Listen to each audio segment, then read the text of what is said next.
was I made a video a long time ago when I first started this channel. It was very long, very wordy, and it was about driving around semi-trucks. And I wanted to try and redo that video because I went off on a million freaking tangents. And no one's going to watch that video because it was way too damn long. But before I get into that, I got on today and I noticed that I have 400 subs all of a sudden. I was down at like 100, I think. 105 the last time I checked, because I hadn't been able to get on in a while. And so I just wanted to say thank you guys for subbing. And thank you for watching. Because I never expected people to actually enjoy my ramblings and talking about all the bullshit in my life, so thanks for that.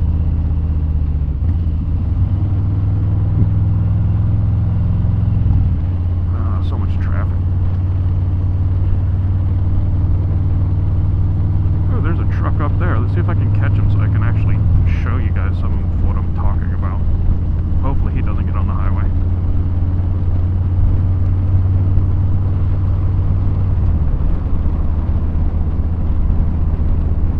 Okay, Subaru.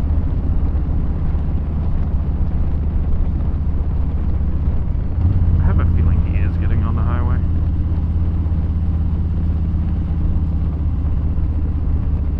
Damn it, now he's stuck in traffic.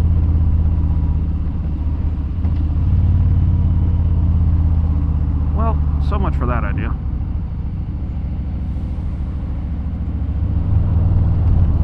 Well, I'll just go ahead and start saying it. When you're riding around trucks, whether it's your car or your bike, doesn't matter. There's certain spots you don't want to be. Ooh, there's another truck.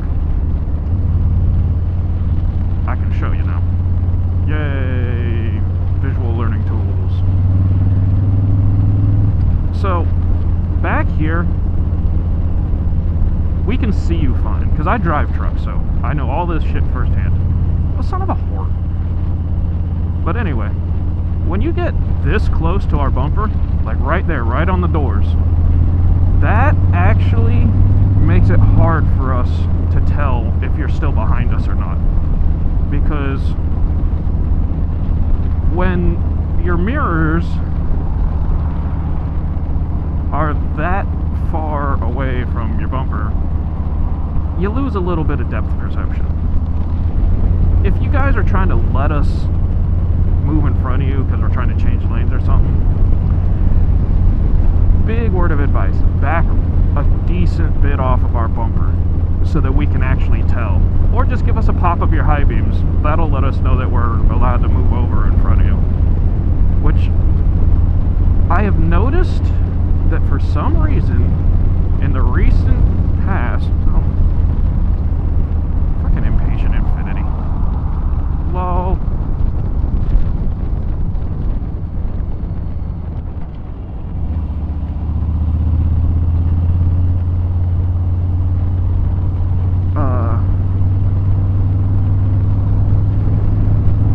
I've noticed for some reason in the recent past, there have been people who flash their high beams at me every time they pass me. So like I was going down the Florida's Turnpike for work and just cruising along, and next thing I know I'm getting high beams in my freaking mirror. Now I'm blinded to all hell because I was doing a mirror check when they did that. And that's not a thing. Like, don't do that. We can see you. There's only certain spots that we can't see you. Now the other problem is being right up on the tail end of the trailer when you're directly behind us. That's another one that's a bad idea. Because number one, you can't see. You can't see around us. If you're trying to draft us for fuel economy, it's negligible. But the big problem is, if you're that close to us, and we cut down a tire, you are going to royally fuck up your car. Our tires are not nice.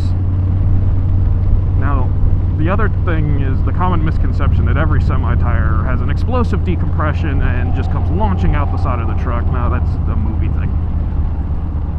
We have two different types of tire blowouts. We do have the explosive ones, but those usually don't come flying off the wheel. They just blow out, just a giant kaboom, and then little pieces go flying everywhere. And if you keep driving on it too long, then the big pieces come flying off. Now, the other type of blowout is a slowly blowout, where it eventually loses so much air pressure that it starts shredding itself. And that's when you're driving on a highway and you ever see all those little tiny pieces of tire. That's what that's from. Someone had a the tire started shredding itself and they didn't notice until way later down, and then it had shredded itself already.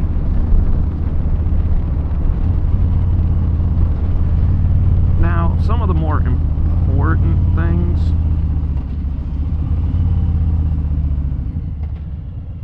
are dealing with the front of the truck.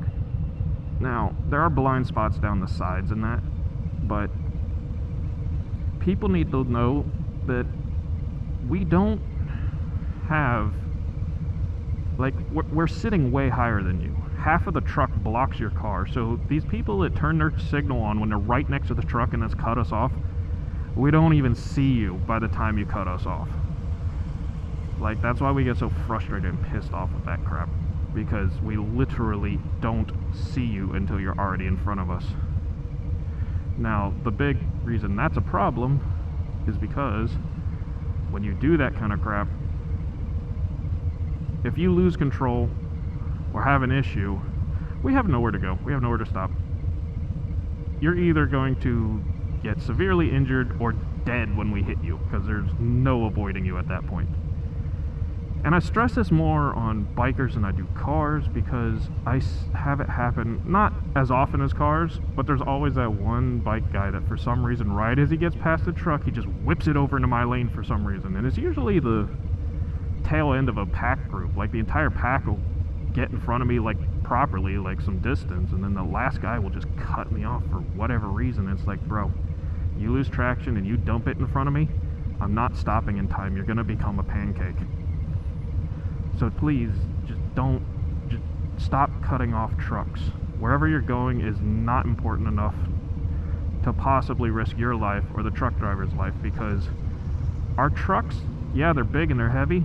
They're all made out of fiberglass and thin-ass metal and plastic now. They're not strong anymore. When trucks wreck, they go into pieces. And, yep, saw that coming. A couple of the other things to keep in mind.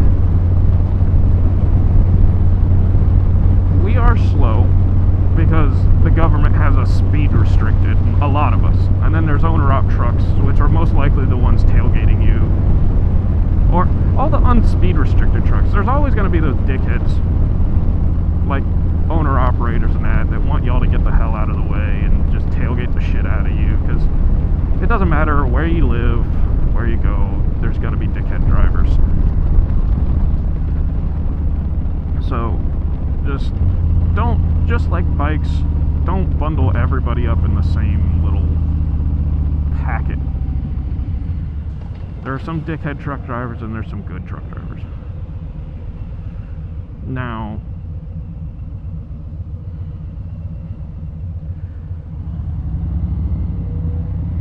the best thing to do, if you meet one of those impatient asshole truck drivers that just keep tailgating the crap out of you, just get out of his way.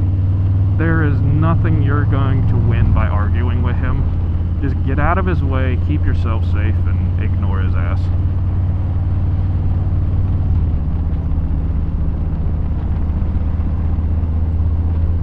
Now, one thing that I have noticed a lot is when we go to pass people, we're really slow about it sometimes because speed restricted trucks, and then the other speed restricted truck next to you will be a dick and speed up when you're already out there, and then all you guys have piled up behind us, so it's impossible for me to slow down and get back in this fucking slow lane again. It's a big goat rope. That's why these speed restricted trucks are freaking stupid. But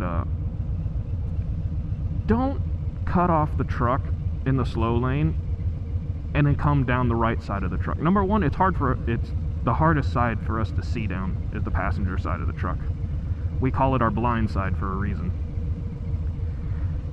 When you cut him off and goes cruising down my blind side, all you're doing is keeping me from getting out of the way. If you just wait 10 more seconds for me to get some distance on the nose of his truck, for me to move over, all of our lives would be easier, because the people cutting off the truck to get around that 5 seconds quicker, you're just slowing down the entire highway because you're not letting us get back out of the way. But there's probably a few more things that I can